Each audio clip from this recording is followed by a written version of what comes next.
Salut à tous et bienvenue au pied des montagnes de Santa Ana, dans le sud de la Californie. Je suis à Casper's Wilderness Park, dans le comté d'Orange, et aujourd'hui nous allons aller jusqu'à des sources chaudes, accessibles uniquement par sentier. Bon ben, allez, on y va, c'est parti. Donc juste une petite présentation du coin.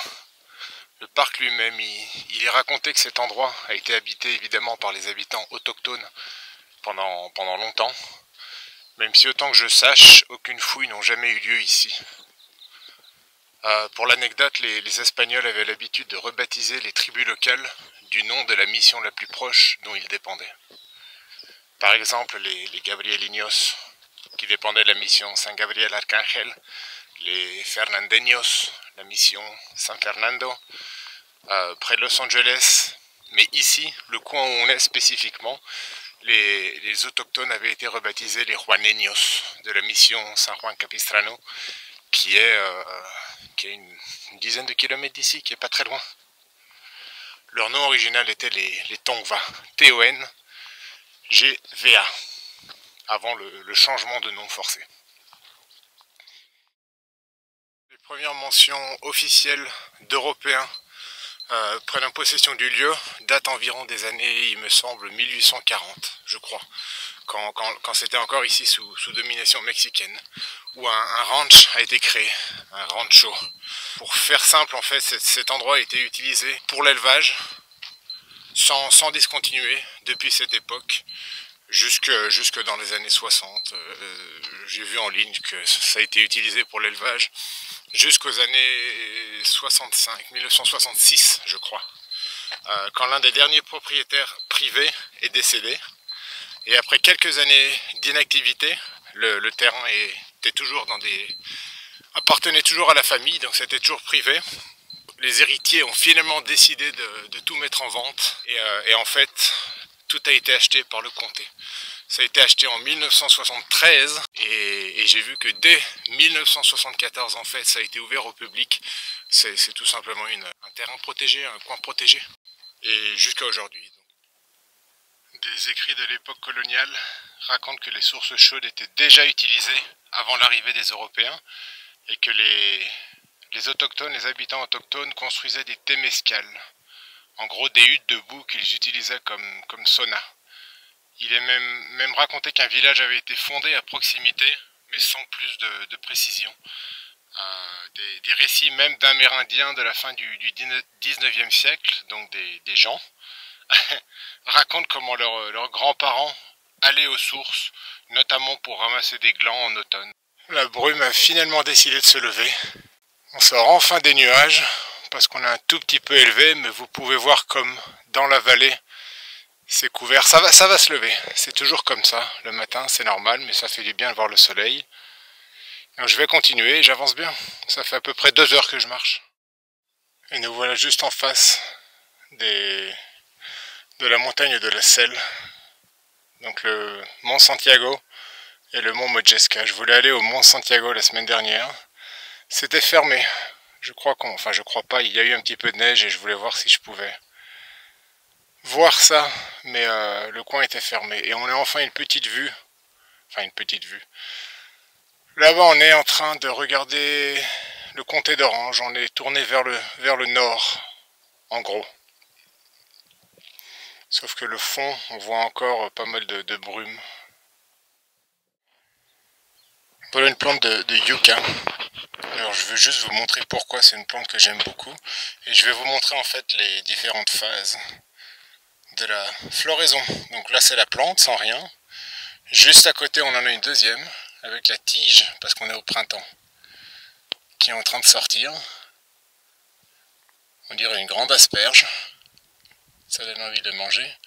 Et je vais me déplacer au milieu de ces sauges. Regardez toutes ces sauges. Et là-bas juste à côté,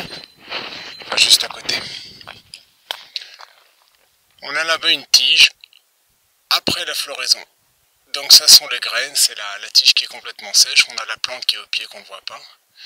Et je vais voir si je peux vous trouver des fleurs de yucca, et puis je vous montrerai, mais voilà. Et sinon regardez Le soleil est enfin sorti, regardez. Voilà, on a des superbes vues sur les montagnes de Santa Ana. Je suis pas très loin des sources, là je vais redescendre par le chemin qui est là-bas devant. Enfin là-bas devant, sur la crête en face. Juste là face à moi. Je vais regarder où je marche quand même. Et voilà, juste en face de moi, à côté du chemin. Et voilà. Donc ça, c'est pas une tige qui est très haute.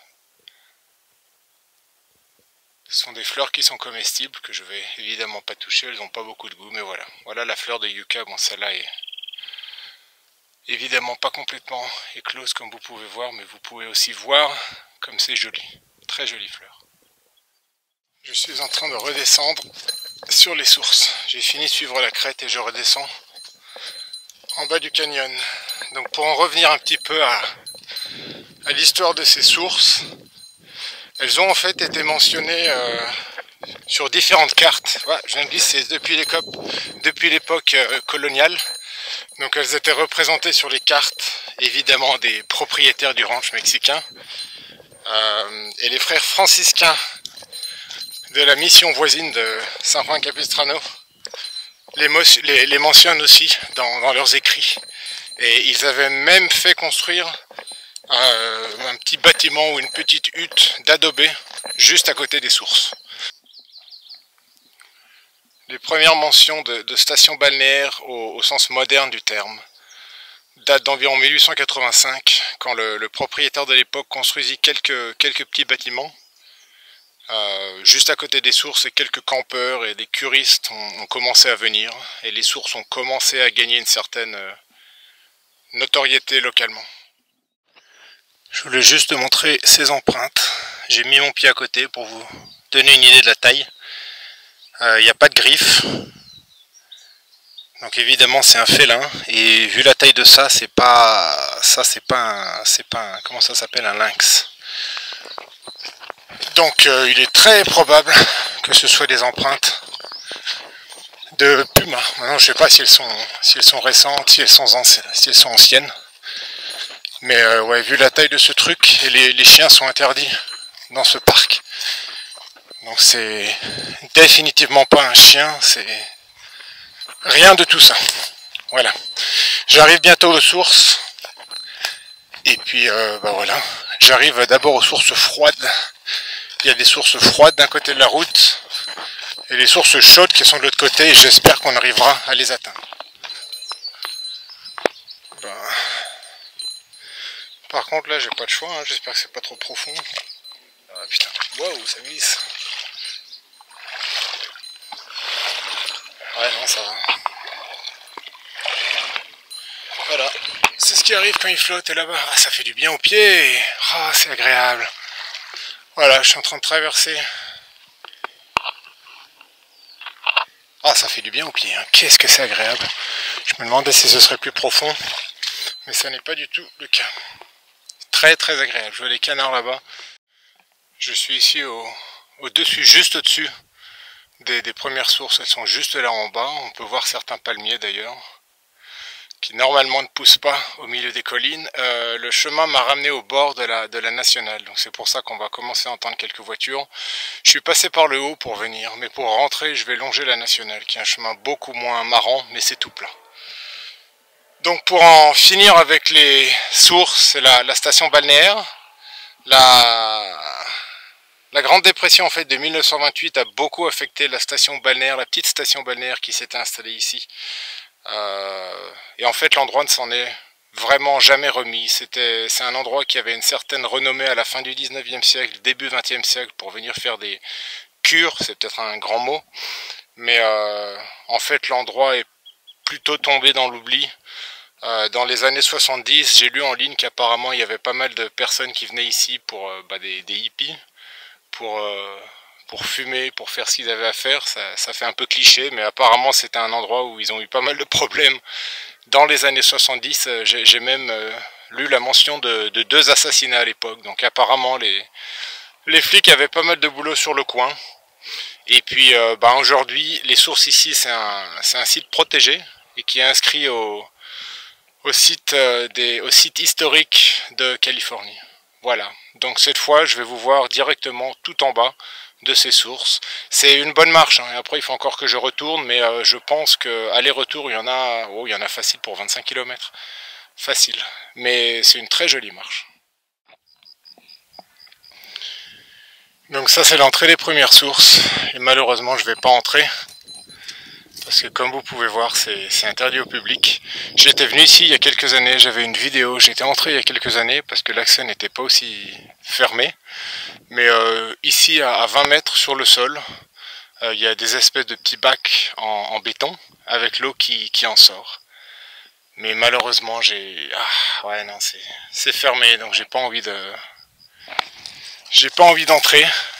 On peut voir certains rochers là-bas et vous pouvez voir tous ces joncs qui sont en train de pousser ici. Ça c'est évidemment pas naturel. Et ça c'est pas un ruisseau, ce sont bien des sources qui sont en train de sortir d'ici. Donc malheureusement je ne pourrai pas vous les montrer de près. Ce que je vais faire, c'est que je vais probablement mettre le lien dans la vidéo que j'avais fait il y a quelques années, où je m'étais approché parce que c'était pas aussi fermé à l'époque. Mais voilà, donc ensuite maintenant ce que je vais faire, je vais essayer de continuer de voir si je peux traverser la nationale pour aller aux sources chaudes qui sont juste de l'autre côté de la route. Je suis un peu déçu qu'on ne puisse pas y accéder, mais c'est comme ça. Malheureusement, il va falloir que je m'arrête ici. En fait, je suis sorti du parc où j'ai garé ma bagnole, j'ai traversé. Je suis arrivé par la sortie de l'autre côté.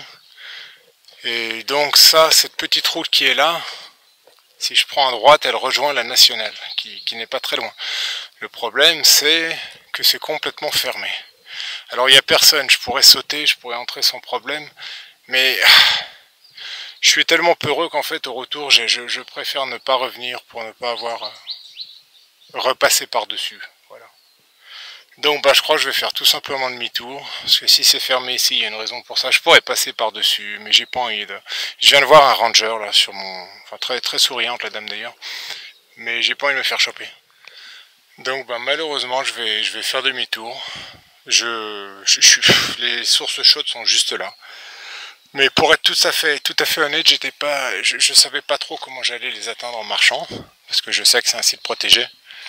Mais j'ai décidé d'essayer, voilà, donc ça n'a pas marché.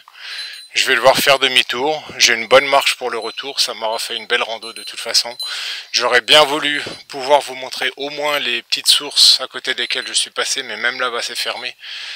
Et je vous dis, en descendant, j'ai croisé une voiture de ranger, ce qui est d'un côté rassurant, mais d'un autre côté, j'ai pas envie non plus de me choper un PV, j'ai pas envie de... Je sais qu'ils plaisantent pas trop avec ça, donc ça vaut pas la peine. Donc voilà, c'est un peu un coup dans l'eau. Un coup dans l'eau dans le sens où j'ai pas pu vous montrer ce que je voulais vous montrer, mais c'est un succès dans le sens où j'ai réussi à atteindre mon objectif, même si les derniers mètres n'ont pas été possibles. Donc je vous verrai dans la prochaine vidéo, et puis à plus tard.